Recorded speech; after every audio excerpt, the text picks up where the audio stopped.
Hey everyone, welcome to The Explainer. Today, we're going to completely change how you look at the job application process. If you've ever sent out dozens of resumes only to hear absolute crickets, or if you've walked out of an interview feeling like you totally crushed it, only to get that generic automated rejection email a week later, yeah, this is for you. We're about to decode the invisible machinery behind how hiring managers actually make their choices. So let's dive right into this incredibly frustrating mystery that pretty much every job seeker faces at some point. Why does obvious, undeniable talent so often get passed over? It's a total paradox, right? You look at a job description, you know you have the exact skills they're asking for, maybe you're even a little overqualified, but boom, someone else gets the offer. It leaves you wondering if the whole system is just entirely broken or completely random. But as it turns out, it's not random at all. There's actually a deeply logical system at play here, and it revolves around a huge misunderstanding of what the employer is actually trying to do. All right, listen to this quote because it's the anchor for our whole explainer. Hiring is a risk reduction decision disguised as a talent search. That single sentence honestly just flips the script. When we think of hiring, we imagine this grand talent contest, right? A search for the absolute brightest, most creative genius in the room. But the reality? Employers aren't necessarily looking for the best. They are looking for the safest. They are absolutely terrified of making a mistake. Okay, let's get into section 1, the hidden hiring transaction. Let's peel back the curtain on what's actually being bought and sold here. There is a massive, massive disconnect between you and the hiring manager. While you are stepping into the arena trying to prove you're the absolute most talented person for the job, the employer is really just trying to buy a safe, predictable future outcome. They don't actually want a rock star who might burn out and quit in 3 months or disrupt the whole team dynamics. They want the work done well, on time, and with literally zero surprises. Bottom line, they are buying peace of mind.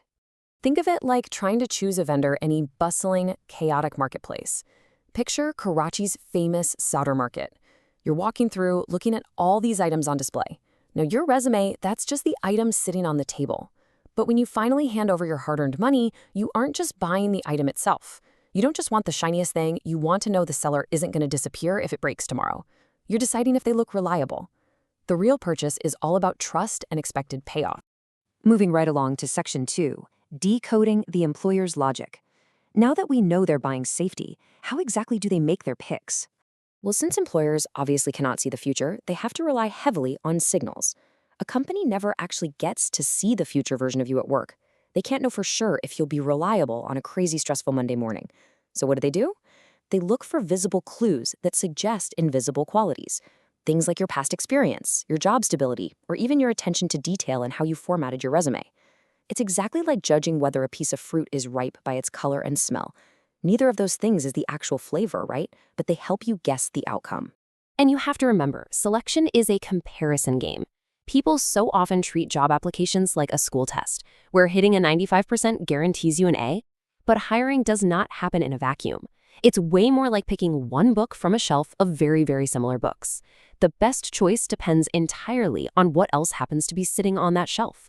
A brilliant candidate can easily lose out simply because another option in the pile happened to look just a tiny bit more stable, slightly more specific to the role, or honestly, just easier to trust. Which brings us to a huge advantage for you. Employers prefer clarity over complexity. When a hiring team is tired, swamped with work, and uncertain, confusion creates friction, and friction instantly creates doubt. A neatly labeled storage box is always going to feel safer than a mysterious bag of mixed items, even if both actually contain really useful things. A clear, easy-to-understand career history will consistently beat a complex, hard-to-decode background. Every single time. This is where hiring gets deeply, deeply human. The safest candidate is not always the most talented one. Think of hiring like lending out an incredibly valuable, expensive tool to a neighbor.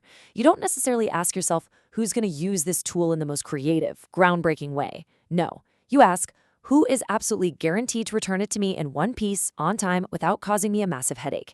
That is exactly why stable work patterns and straightforward communication so often defeat raw, risky potential.